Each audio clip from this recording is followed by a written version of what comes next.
여성의 어떤 성기나 이런 곳에 젓가락을 꽂고 싶다 이런 얘기를 했다 그러면 이거는 여성 혐오에 해당합니까? 그냥 그런가 보다 하겠습니다. 원래 그런 분들 아닙니까? 이 엄중한 시기에 내란 극복, 민생 회복에 대해서 또 국가의 운명에 대해서 좀 더 진지하게 고민하는 그런 선거가 되길 바랍니다. 자, 그리고 권영국 후보님께 좀 여쭤보겠습니다.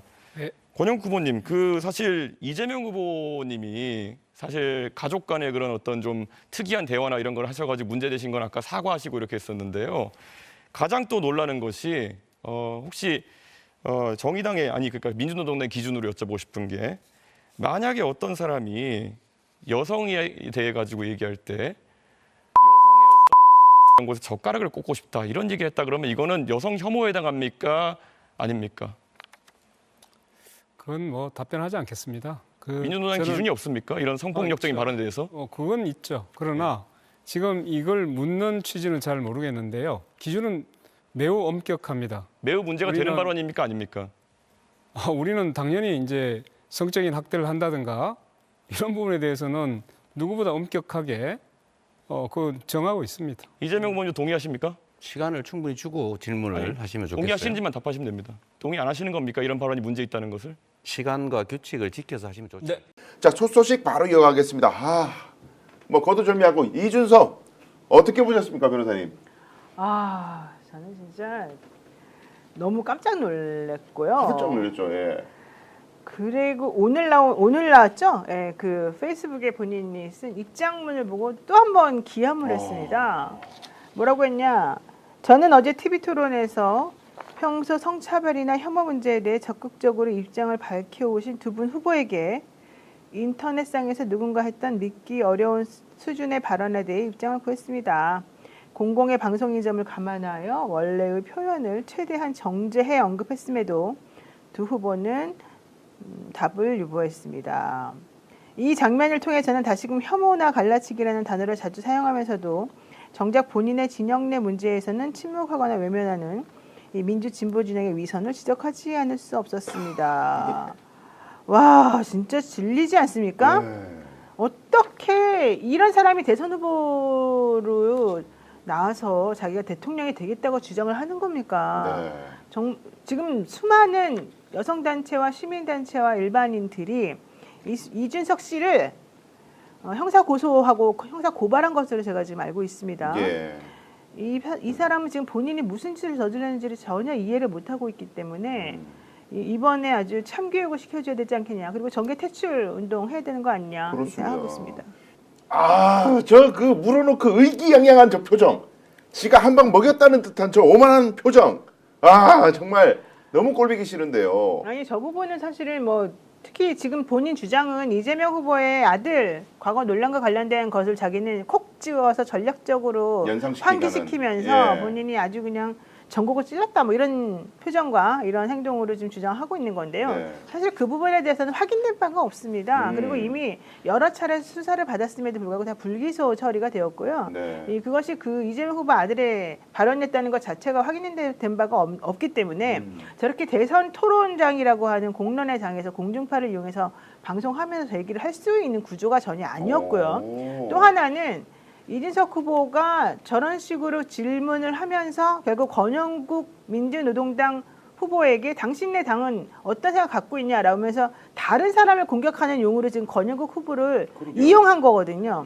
그러니까 권영국 후보가 그 발언이 다른 후보를 비방하기 위해 꺼낸 것이라는 사실을 토론회가 끝난 다음에 나는 알았다. 소신과 원칙으로 답변했지만 그런 발언을 할 수 있다는 사실이 매우 충격적이었다. 특히 상대 후보를 비방하겠다는 의도로 여성 혐오 발언을 공중파 TV 토론 자리에서 필터링 없이 인용을 하면서 이런 발언을 상대방 공격하는 데 사용하기 위해서 나를 걸고 넘어지고 우리 당을 이용했다는 것 자체를 사실은 나는 납득할 수 없다. 이제 이런 취지로 어제 이 방송 끝난 다음에 본인의 입장을 밝혔어요. 너무 비겁한 거 아닙니까? 저게 뭡니까 도대체? 아니 근데 이게요. 그냥 예를 들어서 말씀하신 대로 자기도 아는 것 같아요. 이게 사안이 잠깐 애매하고 진실이 밝혀진 게 아니다 보니까 어떤 사람이라고 희석을 시켜가지고 왜 발끈해? 어떤 사람이라고 그랬지? 내가 당신 아들이라고 그랬어? 이런 식으로 지금 포장하는 이게 전형적인 옛날부터 키보드 배틀할 때 댓글로 막 싸우고 이럴 때 이런 식으로 한단 말이죠. 발끈, 너 왜 발끈해? 네 얘기한 것처럼. 저 일베 사람들이 주로 많이 하는 수법 네. 아닙니까? 그러니까 이런 저는 식으로 펜코 FM 코리아 자기 커뮤니티에 있는 수준의 담론을 보여주고 있는 것 같아요. 그런 거. 적절한 것이었다. 이렇게 지금 주장을 합니다. 그러니까요. 그러면서 저는 어제 TV 토론에서 평소 성차별이나 혐오 문제에 대해서 적극적으로 입장을 밝혀오신 두 분 후보에게 인터넷상에서 누군가 했던 믿기 어려운 수준의 발언에 대해 입장을 구했다. 공공의 방송인 점을 감안해서 원래 표현을 최대한 정제해서 언급했다. 이렇게 주장하고 있습니다. 네. 그렇지만 자신이 인용해서 뭐 인터넷상에 떠도는 얘기를 자기가 인용해서 말했다고 하더라도 그 질문을 할 필요가 있습니까? 그러니까요. 그 질문 자체가 성차별적이고 혐오적인 표현이라는 걸 누구라도 인정할 수밖에 없는 건데 그러니까요. 그거를 안보 정치 분야 관련된 토론하는 자리에서 콕 꼬집어가지고 상대 후보에게 그 질문을 해야 되는 이유가 정확히 뭡니까? 본인이 그 질문을 통해서 듣고 싶었던 말이 뭡니까? 당연히 권영국 후보 대답했잖아요. 우리 당은 엄격한 기준을 가지고 있고 그런 식으로 질문하는 것에 대해서 난 답하지 않겠다. 당신은 지금 잘못된 질문을 하고 있고 이 주제와 안 맞는 얘기를 지금 꺼내가지고 이 상황을 난장판을 만들고 있다. 이 얘기 했잖아요. 그렇죠. 민주당도 마찬가지였잖아요. 당신이 주장하고 있는 그 인터넷에 떠돈다는 그 말이 이런 공개된 이 대선 토론장에서 이 전파를 가지고 사람들에게 알릴 만한 네. 그렇게 가지고 화급하고 정말 중요한 그런 화두였냐? 전혀 아니죠. 아니잖아요. 우리가 듣고 누가 몰라요? 그런 질문하면 안 되고 그런 말 자체가 입에 올리는 것 자체가 끔찍한 일이라는 것을 네. 그거를 그 사람의 입을 통해서 끔찍한 일입니다. 나는 옳지 않다고 생각합니다. 그 말을 들어야지만 자기가 되는 겁니까? 아니잖아요. 그러니까요. 그 말을 한 네. 이유가 너무 분명하게 드러나지 않습니까? 그런데 마치 게임하다가 자기네가 뭐 한 방 터뜨린 것처럼 야 내가 질문했더니 쟤네들이 답을 못하더라. 답을 왜 못했겠어요? 하도 어이가 없고 그 발언에 대해서 끔찍하게 생각하고 있기 때문에 다 대답을 못하는 거잖아요. 그러니까요. 그런데 어떻게 이렇게 유치하고 미성숙하고 어리석게도 아 나는 질문 정말 잘했는데 니네들이 대답 못했니? 대답 못한 니네가 바보 병신 아니니? 지금 이딴 말을 하고 있는 거예요. 그런 사람이 대통령이 되겠다고 나오고 있는 겁니까? 그게 정말 와 비극이에요. 정말 저는 너무너무 부끄러웠습니다. 이준석이라는 인물은 대한민국 정치권에 더 이상 남아있으면 안 된다라는 걸 오늘 확인시켜준 자리였고요. 지난번 2차 토론, 1차 토론에서 본인들 생각에는 이제 약간 좀 재미를 봤다라고 토론 과정에서 뭐 우연인지 아니면 사실 선거가 막판으로 갈수록 좀 지지율이 올라가는 것도 당연하다고도 말씀하시는 분도 계시거든요. 네. 어쨌든 두 자릿수를 달성했다는 것에 취해서인지 계속 그런 모습을 끌고 가려고 했는데 이재명 후보 오늘은 그런 부분을 적절히 잘 차단을 하셨습니다. 그리고 거꾸로 이재명 후보하고 권영국 후보가 지난 토론 과정에서 이준석이 일방적으로 마치 사실인 것처럼 얘기했던 부분들 다 아니란 걸 다 적절하게 섞어서 네. 반복을 해줘서 오늘은 이준석이 그 얍삽한 공격마저도 제대로 못 뻗었던 것 같고요. 김문수 후보는 그냥 안타깝습니다. 맞아요. 안타깝습니다. 이제 예, 뭐 그러니까요. 저분에 대해서 뭐라고 얘기를 해야 할지를 모르겠습니다. 굳이.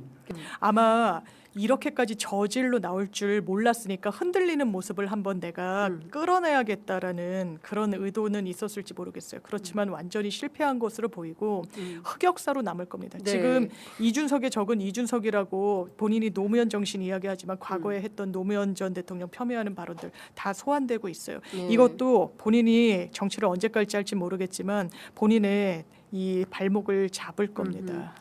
그 이준석 후보가 그 애정해 맞이하는 FM 코리아, 펜코, 코리아. 펜코에도 지금 그 젓가락 발언과 관련해서는 여성 단체가 성명서를 내야 된다. 그렇게 라는 나오는군요. 의견이 들어와 있고요. 지금 전반적으로 다 젓가락 얘기로 도배가 되어 있어요. 충격적이었어요. 사실. 그렇죠. 그러니까 이거는 수준이 이 너무 사람의 심각한, 너무 심각한 수준 이런 말은 하면 안 되는데 안 되는 거죠. 예, 지금 젓가락으로 도배질이 좀 되고 있는데 이게 대한민국 정치의 수준이 이 수준이라는 이거는- 것은 정말 용납하기가 어렵습니다. 이거는 누가요? 그 아닌 말로 그냥 격렬하게 술자리에서 좀 의견이 다른 친구들끼리 싸우면서 하다가도 이런 말이 나오면 맞아요. 네. 폭력 사태로 맞아요. 이어지는 그렇습니다. 그런 정도의 예. 수준이에요. 예. 이건 그냥 술자리에서도 하지 진짜 않는 시궁창의 발언이거든요. 음. 대한민국 대선 후보들이 선거를 일주일 앞둔 상황에서 벌였던 TV 토론 자리에서 온 국민이 생중계로 그거를 들어버렸어요. 그렇습니다. 예. 저는 이준석 후보는요 음.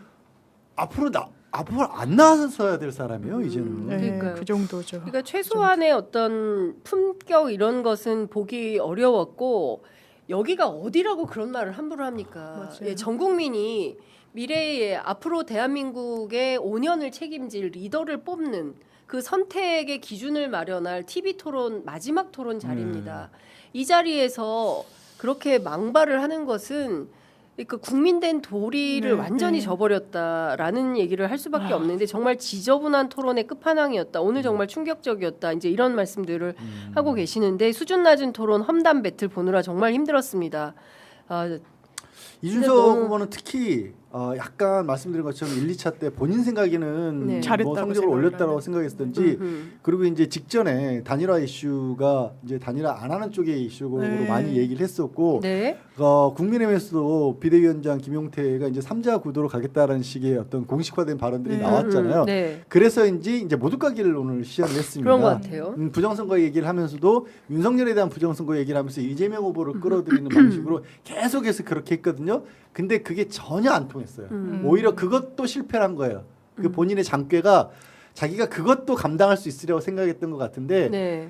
잘못된 방향이지만 논지마저도 흐트러졌고요. 그러다 보니까 이제 무리를 하게 된 거죠. 아마 저거는 본인도 설마 저거를 후회하지 않는다면 진짜 사람도 아닌 거고요. 그렇죠. 본인도 아마 후회하고 있으려고 생각합니다. 근데 저는 수위를 많이 넘었다. 그러니까 오늘 발표된 동아일보, 중앙일보 보수지 여론조사에서 11%가 넘지 않았습니까? 그랬죠. 주저했어요. 그러니까 여차하면 본인의 지지율이 15%까지 상승할 수 있다는 기대 속에서 맞아요. 상당히 무리수를 두었다. 예. 그리고 제가 가만히 보니까 그 발언을 할 때 본인도 상기가 돼요. 네, 내가 이 맞아요. 말을 예, 해야 되나 예. 하지 말아야 되나 어떤 고민이 있었는데 일단 지르고 보자. 그걸 승부수라고 던진 거예요. 그 지금. 맞아요. 그걸 그런 것 같아요. 젓가락을 승부수라고 던졌으니 제가 보기에는 이 수준 낮은 이걸 어떻게 감당을 하겠습니까? 저는 유권자의 한 사람으로서 그리고 여성의 한 사람으로서 상당한 모욕감을 느끼고요. 저도 그렇습니다. 예, 예. 네. 이게 그러면 아마 이준석 씨는 이렇게 얘기할 것 같아요. 아니 원래 원 발언자가 있지 않냐라고 하는데 원발언자가 그거는 이재명인데 뭐 막 이런 식으로 얘기할 가족사에서 거예요. 몰래 이제 녹음을 당한 뭐 이런 맥락이고 그리고 본인은 그 발언을 형수님이 그렇죠. 먼저 하셨다는 그래서 거예요. 옮기는 과정에서 나온 예, 거예요. 그걸 인용하고. 그렇습니다. 근데 본인은 국민들 앞에서 토론에 그 과정 중에 아이들이 볼 수도 있고 외교 안보에 대한 정책을 비전을 제시하라고 하는 자리에서 이런 얘기를 한 거예요. 이거는 용서받을 수가 없는 거고 그렇습니다. 저는 대한민국의 국격과 수준을 윤석열 씨가 땅바닥에 떨어뜨려는 줄 알았어요. 아 지하도 있었구나. 그걸 이준석이 하는구나. 이런 생각 듭니다. 그러니까요. 저는 이 발언은요 정말 불길한 예감인데 외신에서도 다룰 것 같아요. 안 됩니다. 아니 이거는 네. 생각해 보세요. 대한민국에 그리고 굉장히 관심이 많이 쏠려 있어요. 해외에서도. 그렇죠. 이 계엄 21세기에 한참 그 K라는 게 어디 갖다 붙이면 다 K가 되는 그렇습니다. 시대에 예전처럼 대한민국이 주목받지 못하는 시대가 아니란 말이에요. 네. 그래서 과연 이 대통령 선거가 어떻게 될지에 따라서 지금 각 국마다 막 그 유럽도 그렇고 미국은 말할 것도 없고 극우화 내지는 보수화 얘기도 나오고 스트롱맨 얘기도 나오고 전쟁도 그치지 않은 그런 위기 상황에서 대한민국이라고 하는 국가에서 이 계엄이라고 하는 황당한 일이 벌어졌는데 이걸 과연 대한민국은 뚫고 나갈 것인가 세계가 주목하고 있는데 그 주목하는 가운데서 나온 발언이에요. 그렇습니다. 어떻게 안 다루겠어요 이거를. 이게 국민 모독이고요. 그렇기 때문에 저는 외신들이 이 보도를 할 때 대한민국이 사실 그 경제력 11대 물론 윤석열 시대 네. 많이 추락은 했습니다만 소득 수준이 3만 불이고요. 그리고 또 군사력이 세계 5위권에 네. 들어가 있는 국가입니다. 그러니까 우리는 자꾸 아니라고 부정하고 싶어 하지만 대한민국은 이미 선진국이에요. 맞습니다. 예. 엄청난 선진국에서 말도 안 되는 비상계엄이 터진 거예요. 그렇기 때문에 전 세계의 모든 기자들이 제가 12월 3일 그 밤에 로텐다울에 갔을 때 이미 외신 기자들이 와 있었어요. BBC, CNN 기자들이 네. 있었어요. 그 정도로 관심이 큰 그런 상황에서 치러지는 대통령 선거인데 여기에서 젓가락 얘기를 하고 있다? 제가 댓글들도 다른 언론사에 붙은 댓글들도 봤는데 이거는 지상파 이 토론회에서 할 수 있는 말이 아니었다라고 하고요. 네. 국민이 보는 자리에서 상당히 불쾌하고 여성 비하 발언으로 보이고 이거 이재명 후보를 아마 욕보이려고 한 의도는 알겠는데 이런 맥락에서 더 심한 발언이라고 평가할 수밖에 없다라는 거고 오히려 본인 성매수 의혹이 있잖아요. 그렇습니다. 그러니까 정신 못 차린 것 같다라는 댓글들이 있습니다.